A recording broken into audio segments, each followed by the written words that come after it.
ನಮಸ್ಕಾರ ವೀಕ್ಷಕರೇ, ಕನ್ನಡ ಪವರ್ ಟಾಕ್ಸ್ಗೆ ಸ್ವಾಗತ. ನಾವು ಇಂದು ಯಾವ ವಿಷಯದ ಬಗ್ಗೆ ತಿಳಿದುಕೊಳ್ಳಲು ಹೊರಟಿದ್ದೀವಿ ಅಂದರೆ ಐಹೊಳೆ ದುರ್ಗಾ ದೇವಸ್ಥಾನ, ಐಹೊಳೆ ಕರ್ನಾಟಕ ದೇವಾಲಯದ ಬಗ್ಗೆ ತಿಳಿದುಕೊಳ್ಳೋಣ ಬನ್ನಿ ವೀಕ್ಷಕರೇ.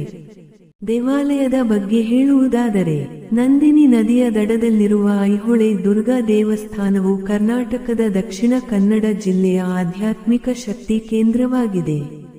ಇದು ವರ್ಷಗಳಲ್ಲಿ ಪ್ರಸಿದ್ಧ ಯಾತ್ರಾಸ್ಥಳ ಮತ್ತು ಪ್ರವಾಸಿ ಕೇಂದ್ರವಾಗಿದೆ. ಐಹೊಳೆ ದೇವಸ್ಥಾನವು ಧಾರ್ಮಿಕ ಜೀವನದ ಒಂದು ಹೆಗ್ಗುರುತಾಗಿದ್ದು, ಇದನ್ನು ಭಾರತೀಯ ಪುರಾತತ್ವ ಸಮೀಕ್ಷೆ ನಿರ್ವಹಿಸುತ್ತದೆ.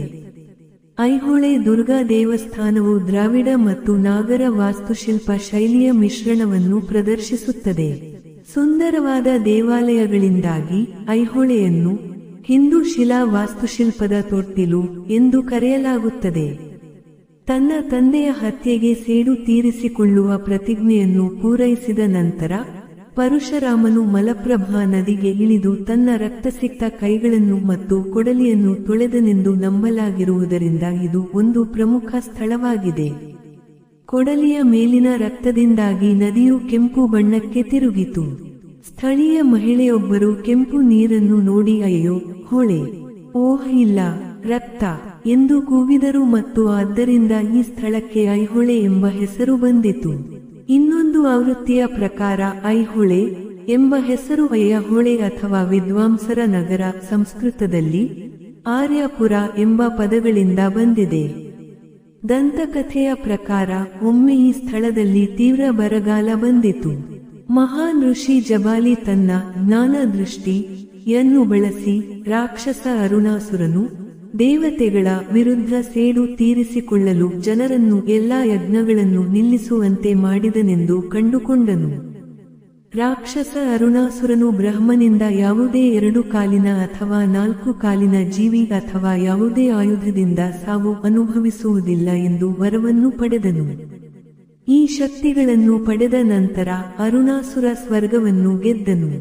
ದೇವತೆಗಳು ಸಹಾಯಕ್ಕಾಗಿ ದುರ್ಗಾದೇವಿಯನ್ನು ಪ್ರಾರ್ಥಿಸಿದರು. ದೇವಿಯು ಸುಂದರ ಮಹಿಳೆಯಾಗಿ ಕಾಣಿಸಿಕೊಂಡಳು. ಅರುಣಾಸುರ ಅವಳನ್ನು ಸಮೀಪಿಸಿದಳು. ಅವಳು ಶಂಭಾಸುರನನ್ನು ಕೊಂದಿದ್ದಾಳೆ ಮತ್ತು ಅವನಿಂದ ಅರುಣಾಸುರನು ಸಾವಿನಿಂದ ಪಾರಾಗಿದ್ದಾನೆ ಎಂದು ಅವನಿಗೆ ನೆನಪಿಸಿದಳು. ಅರುಣಾಸುರ ಕೋಪಗೊಂಡು ಕತ್ತಿಯಿಂದ ದೇವಿಯನ್ನು ಕೊಲ್ಲಲು ಪ್ರಯತ್ನಿಸಿದಳು. ದೇವಿಯು ಕಲ್ಲಾಗಿ ಬದಲಾದಳು. ಅರುಣಾಸುರನು ಕತ್ತಿಯಿಂದ ಕಲ್ಲನ್ನು ಕಡಿದಾಗ ಜೇನುನೊಣಗಳ ಒಂದು ದೊಡ್ಡ ಗುಂಪು ಕಲ್ಲಿನಿಂದ ಹೊರಬಂದು ಅವನನ್ನು ಕಚ್ಚಿತು. ಇತಿಹಾಸ ಮತ್ತು ವಾಸ್ತುಶಿಲ್ಪ. ಐಹೊಳೆ ದುರ್ಗಾ ದೇವಸ್ಥಾನವನ್ನು 7ನೇ ಮತ್ತು 8ನೇ ಶತಮಾನದ ನಡುವೆ ಚಾಲುಕ್ಯ ರಾಜವಂಶವು ನಿರ್ಮಿಸಿತು. ಈ ದೇವಸ್ಥಾನವನ್ನು ಹೆಚ್ಚಾಗಿ ದುರ್ಗಾ ದೇವಸ್ಥಾನ ಎಂದು ತಪ್ಪಾಗಿ ಭಾವಿಸಲಾಗುತ್ತದೆ. ದೇವಸ್ಥಾನದ ಪ್ರಧಾನ ದೇವರುಗಳು ವಿಷ್ಣು ಮತ್ತು ಶಿವ. ಇಲ್ಲಿ ದುರ್ಗಾ ಎಂಬ ಪದದ ಅರ್ಥ ಕೋಟೆ. ದೇವಾಲಯದ ಅತ್ಯಂತ ಆಕರ್ಷಕ ವೈಶಿಷ್ಟ್ಯವೆಂದರೆ ದೇವಾಲಯದ ಸುತ್ತಲಿನ ಸಂಚಾರ ಮಂಟಪವನ್ನು ಗುರುತಿಸುವ ಪರಿಶೈಲಿಯಾಗಿದ್ದು, ಗೋಡೆಗಳು ವಿವಿಧ ದೇವರುಗಳು ಅಥವಾ ದೇವತೆಗಳ ಶಿಲ್ಪಗಳಿಂದ ಆವೃತವಾಗಿವೆ. 2 ಮೆಟ್ಟಿಲುಗಳು ದೇವಾಲಯದ ಪ್ರವೇಶದ್ವಾರದಲ್ಲಿರುವ ಮುಖಮಂಟಪಕ್ಕೆ ಪ್ರವೇಶವನ್ನು ಒದಗಿಸುತ್ತವೆ. ಪ್ಯಾರಪೆಟ್ ಅನ್ನು ಗೂಡುಗಳು ಮತ್ತು ಪ್ರಾಣಿಗಳಿಂದ ಕೆತ್ತಲಾಗಿದೆ. ಮುಖಮಂಟಪವು ಗರ್ಭಗೃಹಕ್ಕೆ ಹೋಗುವ ಮುಖಮಂಟಪ ಮತ್ತು ಸಭಾ ಮಂಟಪಕ್ಕೆ ಪ್ರವೇಶವನ್ನು ನೀಡುತ್ತದೆ. ಐಹೊಳೆ ದುರ್ಗಾ ದೇವಾಲಯವು ಚತುರ್ಭುಜಾಕೃತಿಯನ್ನು ಹೊಂದಿದ್ದು, ದೇವಾಲಯದ ಬಾಹ್ಯರೇಖೆಯು ಗಜಪ್ರಸ್ಥ ಶೈಲಿಯನ್ನು ಪ್ರದರ್ಶಿಸುತ್ತದೆ. ಕೋಟೆ ದೇವಾಲಯ ಎಂದು ಕರೆಯಲ್ಪಡುವ ದುರ್ಗಾ ದೇವಾಲಯ ಐಹೊಳೆಯು ಕೆತ್ತನೆಗಳಿಂದ ಅಲಂಕರಿಸಲ್ಪಟ್ಟ ಬೌದ್ಧ ಚೈತ್ಯವನ್ನು ಚಿತ್ರಿಸುತ್ತದೆ. ಐಹೊಳೆಯ ದುರ್ಗಾ ದೇವಾಲಯದ ಛಾವಣಿಯಲ್ಲಿ ಕೆತ್ತಿದ 7 ತಲೆಯ ಸರ್ಪವು ಕುಶಲಕರ್ಮಿಗಳ ಪ್ರಭಾವಶಾಲಿ ಕೆಲಸವಾಗಿದೆ. ದೇವಾಲಯದ ಗೋಡೆಗಳನ್ನು ಹಿಂದೂ ದೇವರುಗಳು ಮತ್ತು ದೇವತೆಗಳ ಶಿಲ್ಪಗಳಿಂದ ಅಲಂಕರಿಸಲಾಗಿದೆ.